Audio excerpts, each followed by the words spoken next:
Bienvenue sur Mise au point. Actualité, géopolitique, société, analysée sans détour. Abonnez-vous pour ne rien manquer et donnez-nous votre avis. Macron se fait photographier devant un sous-marin nucléaire. Il se pose en chef de guerre. Pendant ce temps, le seul fabricant d'hélices XXL pour la marine militaire française est en train de mettre la clé sous la porte.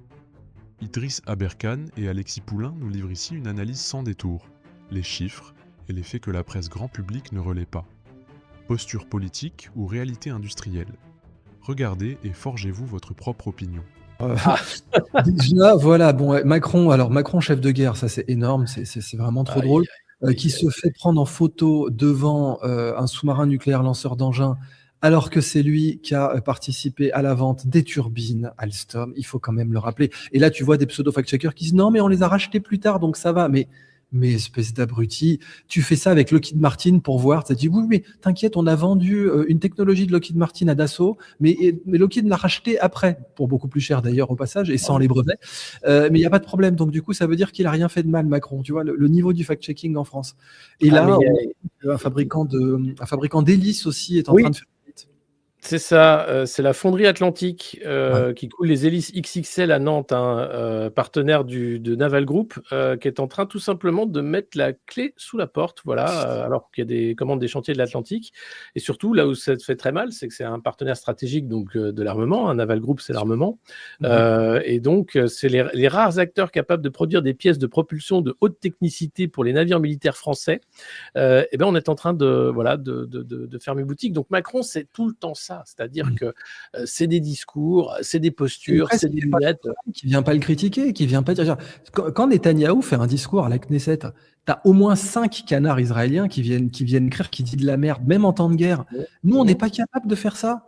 T'as pas un canard. Je pense qu'on a une des pires scènes médiatiques du monde. Et je le dis honnêtement. On a affaire à des gens qui sont payés par des milliardaires et par nos impôts pour faire de l'opposition contrôlée, pour faire de la malinformation et pour faire de l'idéologie, pour préparer qui sera la prochaine marionnette lors de la prochaine élection présidentielle. Voilà, ça sert qu'à ça, la presse en France.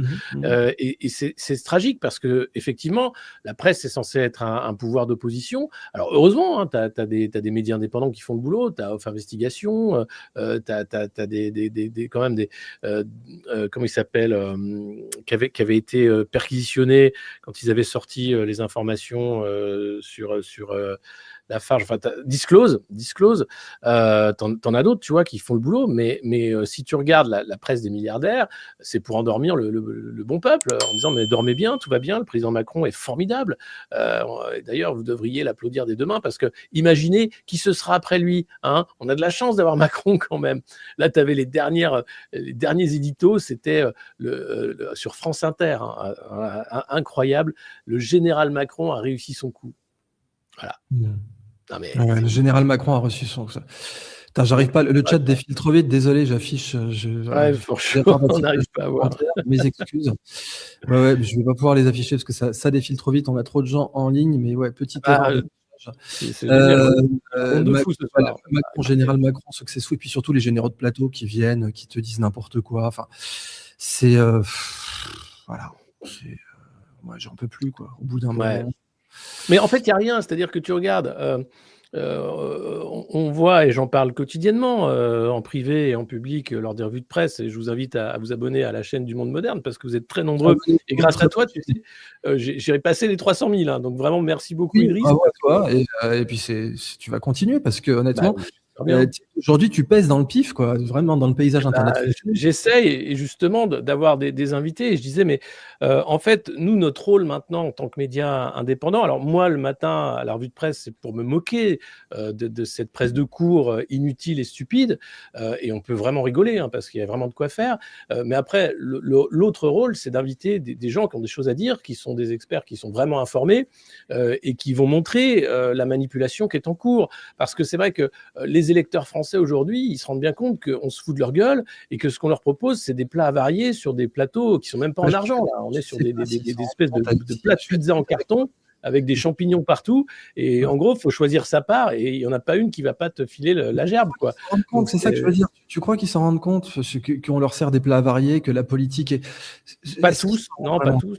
Non, pas tous, parce qu'en fait, tu as une grande partie des Français qui regardent la télé, premier degré, qui écoutent France Inter le matin. France Inter ça y est, qui est paramétré pour faire la campagne de Mmh. Glucksmann ou du candidat social-démocrate comme étant celui qu'il faut voter parce qu'il n'est pas d'extrême droite, il n'est pas d'extrême gauche, il va faire comme Macron, mais en même temps, il va être un peu social. Il aime bien l'Europe parce que l'Europe, c'est notre avenir. L'Ukraine aussi, c'est notre avenir. Donc, en fait, tout est fait pour que euh, le Français, l'homme moyen, comment il s'appelle dans les bouquins de La France Orange Mécanique, c'est le français, c'est pas le français moyen, c'est Jean-Michel Moyen, quoi. Ah oui, oui, Euh, oui, j'avais oublié le nom, mais oui, ce Ouais, que tu veux tu vois ce dire. que je veux dire? Et donc, Ouais. pardon, on oublie son nom, c'est un auteur excellent, et de dire, ben voilà, en fait, votez ça parce que ça changera pas, hein, donc allez-y, n'ayez pas peur. Mais ce qu'il faut faire aujourd'hui, c'est tout changer. Il faut nettoyer de A à Z. On a les dossiers Epstein qui montrent qu'on a affaire à une élite pédocriminelle corrompue avec un degré de dégueulasserie que vous ne soupçonnez même pas, avec des corruptions financières que vous ne soupçonnez même pas au niveau mondial. Une élite, comme ils s'appellent eux-mêmes, qui se fout de vos gueules et qui fait n'importe quoi. On le sait. Donc, est-ce qu'il y a quelqu'un en tôle? Non, il y a Ghislaine Maxwell, alors soi-disant, pour 20 ans, c'est tout. Tous les autres, Bill Gates, alors il se cache un peu, voilà. Les Clinton ont fait semblant d'être outrés et ont témoigné gentiment devant un comité que tu es gentil avec eux. Mandelson a passé 24 heures au poste. Le prince Andrew a passé 6 heures au poste.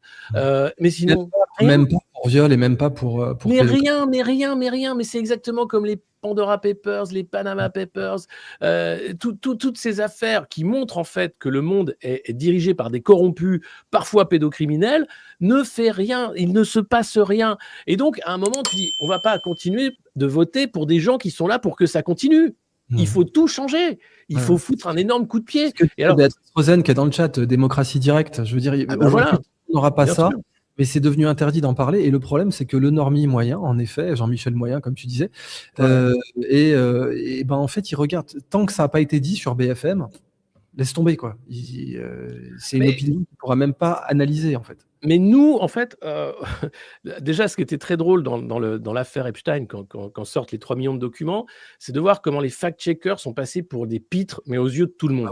Parce que jusqu'à présent, nous, on savait que c'était des clowns, mais tu avais encore plein de gens qui étaient là, et disaient « Ouais, mais quand même, tu as vu tous ces complotistes, etc. » Et là, les mecs étaient capables de sortir des conneries plus grosses qu'eux, et ils se faisaient reprendre par d'autres fact-checkers.